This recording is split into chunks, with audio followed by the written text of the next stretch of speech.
Hey, what's up, guys? I know in 2025 we're getting hold of the year. It's January, towards the end of January. Yay, we're getting there. January is usually a long month because most people are like, you know what? I spent all my money in December. I have no money in January. I'm waiting for my salaries or waiting for that business to take hold. So many things are happening in January, and most people are usually waiting for the month to end so they can get a hold of things and start, getting through the year properly. Now, as you start making those financial plans, as you feel motivated about what you have been thinking about, as you start making those moves in terms of the things you want to purchase, one of the things I know you might be thinking of purchasing or buying this year could be land. And land is one of those things that we were taught to buy as an asset. If there's one thing that was drilled into us as Africans, is that land is an asset. It is an asset. Land is a big asset. It's a massive asset. But I think there was a bit of biasness towards land. So most of us grew up knowing that land is one of the most important things you could ever invest in. And I know most of you watching me, and even myself, we invest in land and we buy land. But now this has also opened an opportunity for people to take advantage of other people. And therefore, in this video, we want to go through some of the pitfalls or the risks that you might actually experience when you're buying land in Kenya. And this video could just be helpful to you in making that decision to buy land. But before we get into the pitfalls of buying land in Kenya and what you could actually face and what you need to be careful about, have you questioned why you buy land, or you just buy for the sake of buying? I speak so much about this because most people end up buying land and having dead assets. They have these assets that do not cash flow. So however much I always say it's okay to buy land, but still, remember it can also be a potential liability sometimes if you don't strategize properly and you don't plan with it. Yes, you will have it as an asset, but at some point it becomes a liability because maybe you can dispose it off, or maybe because you can't even, get someone to buy it. There are several reasons that could lead to you having land that is actually not very helpful to you, or doesn't actually change your financial situation. A lot of people are land rich, but they have no cash flow. They have no money. So cash flow is important. Cash flow is king. You want to ensure that however much you're investing in assets, you're investing in something that will give you cash flow. If you're buying land just for the sake of buying it, then you need to question that ideology. You need to question that mindset.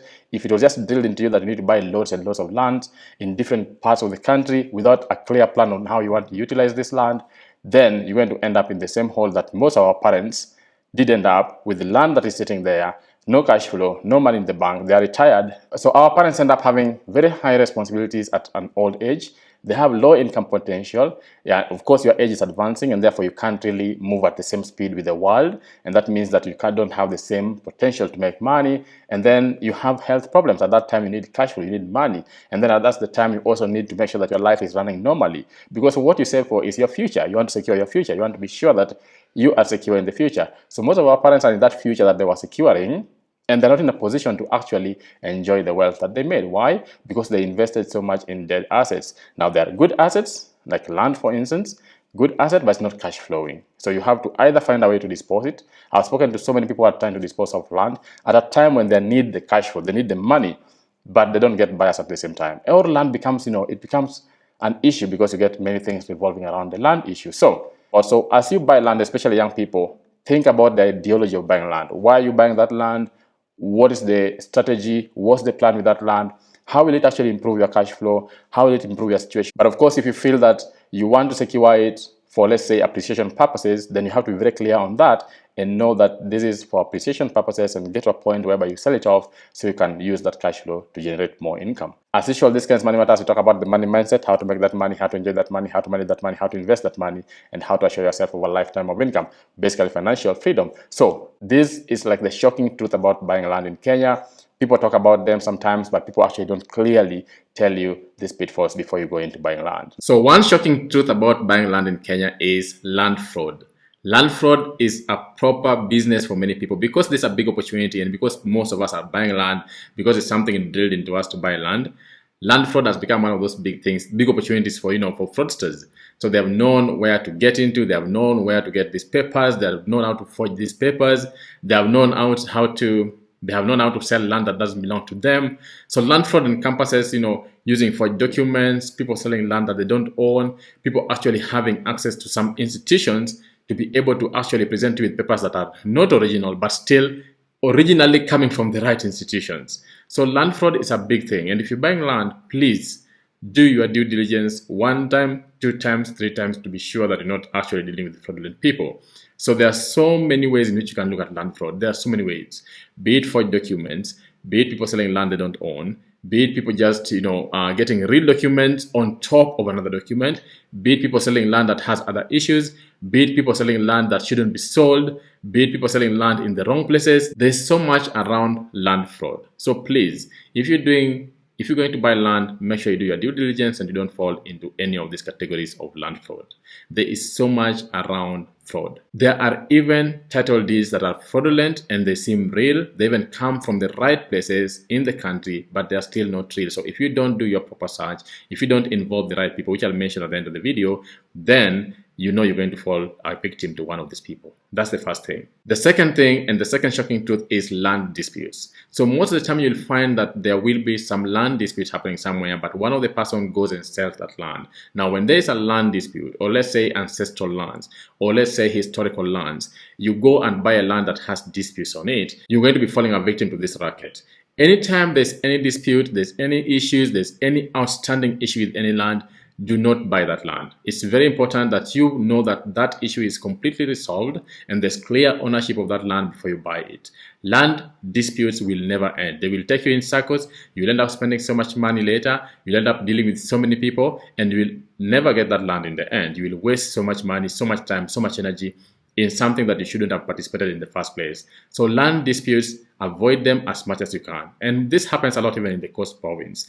Though most of the lands in the Coast Province are ancestral lands. And right now I'm talking about this from a very real experience of me trying to get land. I see a lot of issues, lack of clarity, lack of information around some of the lands being sold. And when you talk to the people and you try to dig some more information, you find that there are so many things that are not very clear. The moment you know that there's certain issues, certain historical issues around land, certain ancestral ties with the land, just forget about it. So forget about land disputes or disputed pieces of land. Then there's land grabbing. This is a big thing in Kenya, this is a big thing in Africa, whereby vacant land is just grabbed by certain people who have the capacity to grab land. Once they grab the land, they want to sell that land to other people, unknowing buyers. How many people in Kenya have actually bought land, built houses, in grabbed land that was grabbed by powerful people in the government sometimes, and these powerful people then got title deeds again using fraudulent means or corrupt means and using nepotism and all those things, and then they have the right title deeds for this land that they grabbed. They go ahead and subdivide the land and sell it to unsuspecting buyers who spend their hard-earned money. They build amazing houses. Then one day the government comes and tells you this land is not supposed to be yours, or this land was not supposed to be for this person, or this land was acquired fraudulently. So in that case, you end up losing very innocent buyer. You've worked all your life, you put all your savings, all your retirement into that particular land or that particular house, and then now you don't have it because you know what? It's gone down the drain because the land was grabbed by someone powerful or someone who had access to the opportunity to grab that land. So land grabbing is another shocking truth that you have to be aware of if you want to buy or purchase land in Kenya and generally in Africa.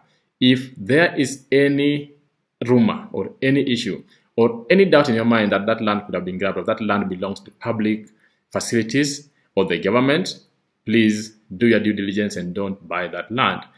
Anytime, I always say when it's next to a road, when it's next to a facility, when it's next to something that belongs to the government, make sure you know exactly what is the history of that land, who owns that land, how did they acquire it, and go back in time, even if it means spending how much money, go back in time to know the real story behind that land.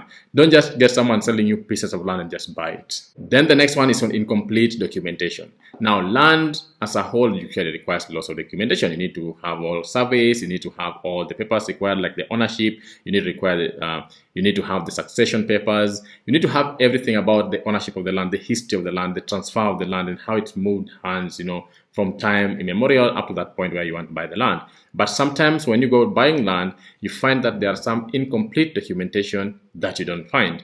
That there is some document missing somewhere, there's no clear succession that was done, there's no clear transfer that was done to this person selling you the land, there's one document missing somewhere. Do not buy that land. Anytime you find incomplete documentation on any piece of land, do not buy that land. Be sure to do your due diligence, make sure all documentation are there. You can clearly see the process of that land ownership from time immemorial. So don't take chances with incomplete documentation. So then there could be encumbrances on the land. So you could find that the land has a lot of issues around it. there could be caveats around the land, there could be unpaid taxes, there could be incomplete mortgages, there could be some unpaid dues on that particular land. When you find any issues with the land, then it's advisable that you don't buy that land. Any legal restrictions that have been put on the land must be disclosed to you by the seller, because sometimes there are certain caveats or legal restrictions put on land, but the person selling you the land doesn't tell you that there are certain legal restrictions. So you end up buying the land, then you are left with that land.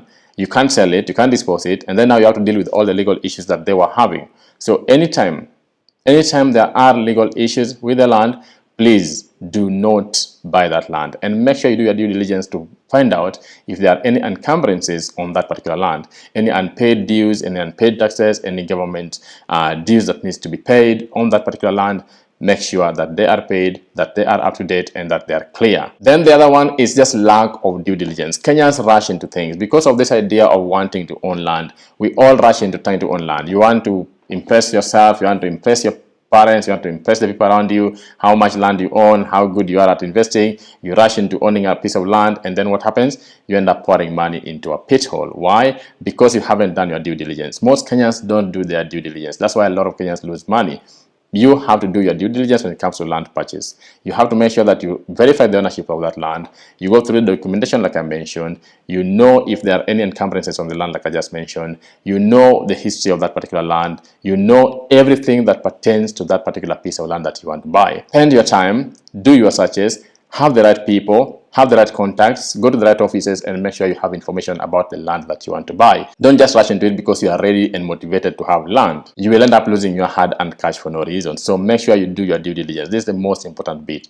Do your due diligence, because everything that I've just mentioned will depend on how much due diligence you do and the people helping you through that process. So sometimes don't do it alone. Make sure you have the right people. And then there's poor infrastructure. Nowadays, there's this idea of buying land outside town, right? It's a good idea. People are trying to, decongest and go outside town. So you're buying land somewhere far from, let's say, Nairobi, you go into Kajiado. But these places sometimes lack infrastructure. So yes, you own land there, but the time it will take for you to get to that land is even equal to owning a more expensive land. For example, you could build a nice house somewhere so far from town, but you need to work in town every single day. So your life has become less fulfilling. Your life has become more difficult just because you wanted to own land and build a house. There are so many wrong things with this idea of owning land just for the sake of owning land. So we rush into these funny, remote places with no access to facilities, no electricity, no water, no basic stuff, just because you are running to own land. Don't. I would rather either you live in a rented place, get yourself together, plan yourself financially, and get land in a proper place. So sometimes we rush, and then once we have this land and we built a house, we realize, oh, this is a place I can't even live.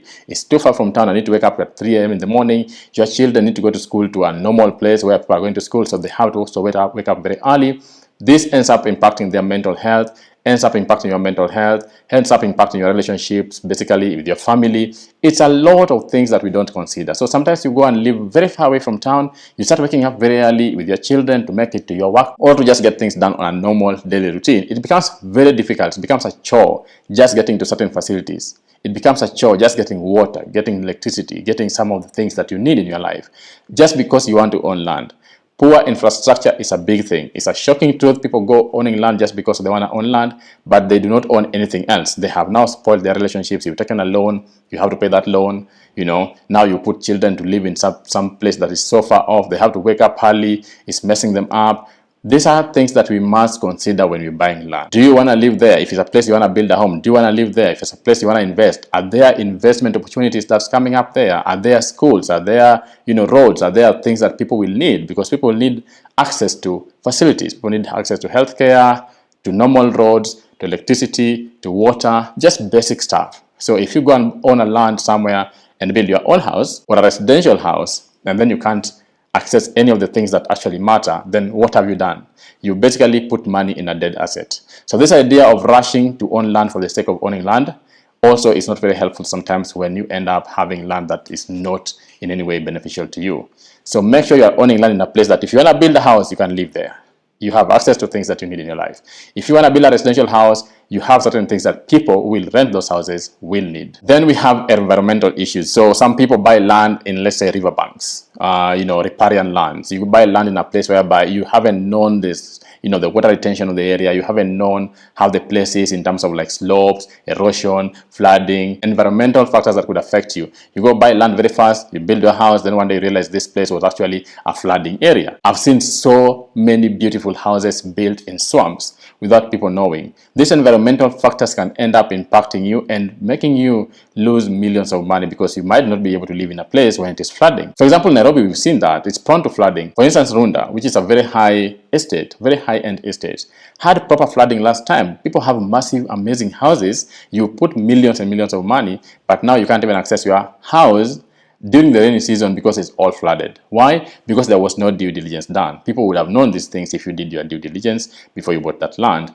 Now, just not Runda, for example, there are many places even within the city of Nairobi that gets flooded. There are many places across the country that get flooded. But before you know it, you go and buy land when it is dry, things are looking bright and nice, and then you buy land, you build a house, then one day you realize, oh, this is basically a swamp.